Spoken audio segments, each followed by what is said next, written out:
In a recent development within the Zimbabwean political circle, the ZANU-PF social media campaign waVarakashi for ED is announced the suspension of its spokesperson, Christine Charumbira.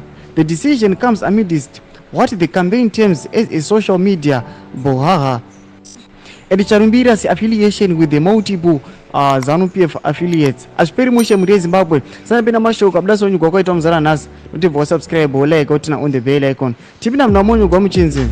The announcement was made through a statement issued by the waVarakashi for ED Disciplinary Committee on Monday, marking a significant turn in the ongoing dynamics of Zimbabwean politics. Charumbira, who has been serving as the campaign's spokesperson, has been sidelined due to her alleged involvement in controversial online activities and her connections with the various ZANU-PF affiliates. waVarakashi for ED, known for its active presence on social media platforms, has gained attention for its vigorous promotion of ZANU-PF policies and initiatives. The campaign, often engaging in online advocacy and mobilization efforts, has played a pivotal role in shaping the digital discourse surrounding Zimbabwean politics.